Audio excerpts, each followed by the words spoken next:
Good morning, students. Today we are going to start chapter number 6, The 100 Dresses, second part, which is written by E.L. Bloss Esther. So let's start. The class was circling the room. जो class थी पूरा का पूरा सारे के सारे बच्चे अपने रूम में सर्कल की तरह घूम रहे थे.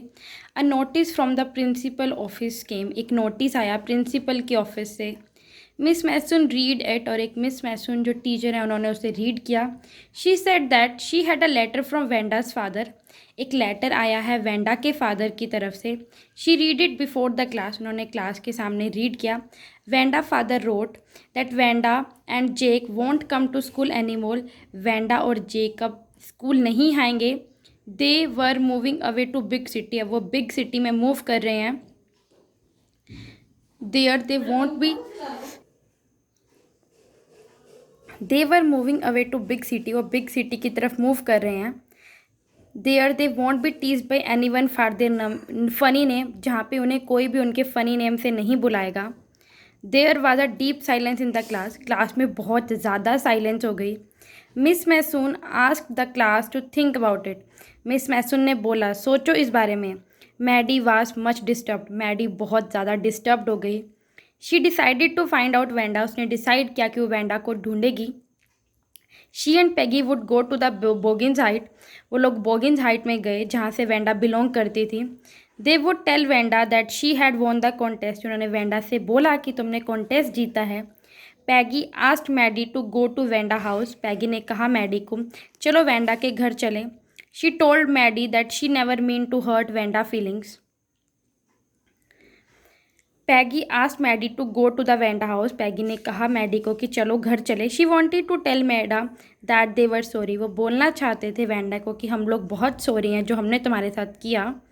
दे वुड टेल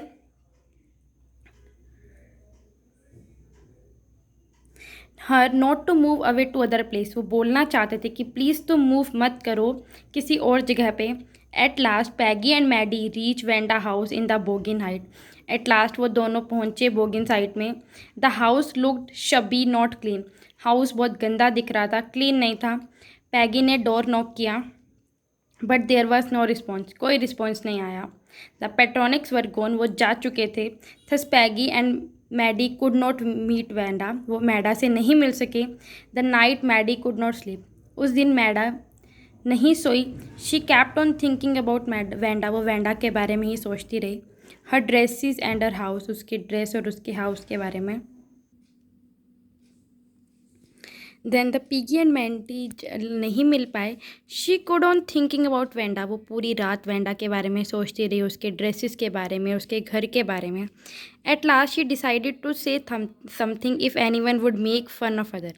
एट लास्ट उसने डिसाइड किया कि अगर कोई भी दूसरों का फ़न बनाएगा तो वो उन्हें नहीं बनाने देगी.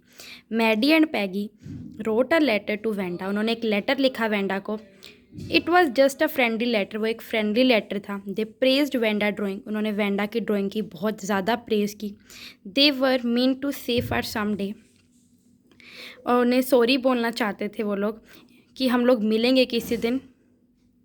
It was Christmas time. Christmas time था. On the last day of school. School का लास्ट डे था. Miss Mason showed a class letter from Wanda. एक वेंडा से लेटर आया और उन्होंने क्लास को दिखाया. Wrote to miss Mason to tell the girls that they could keep those dresses, 100 dresses. He want Peggy to have the drawing of green dress with red trimming. Maddie could have the blue one. Maddie took Vanda's drawing in her bedroom. She looked at it. She had tears in her eyes. She thought Vanda had drawn it for her. Peggy said that Vanda must have really liked them. At this, Maddie agreed. She was thinking of Vanda standing alone in the schoolyard looking at the laughing girls. And क्या बोल रहा है हमें कि Wanda ने letter लिखा और Wanda ने किसी के लिए नाराज़गी नहीं बताई. उसने सभी के लिए प्यार दिया और सभी को क्रिसमस विश किया. और वो ड्रेस भी उसने पैगी को गिफ्ट कर दी. उसने कहा कि ये ड्रेस मैंने तुम्हारे लिए ही बनाई थी. तो इन शॉर्ट आपको किसी का मजाक नहीं बनाना चाहिए. किसी की लाइफ कैसी भी हो सकती है, आप उसे जज मत करें और अपनी लाइफ में अच्छे से रहें. आई होप आपको ये चैप्टर क्लियर हो गया होगा. अगर आपको इस चैप्टर के क्वेश्चंस में दिक्कत आती है तो please inform me and right in your notebook.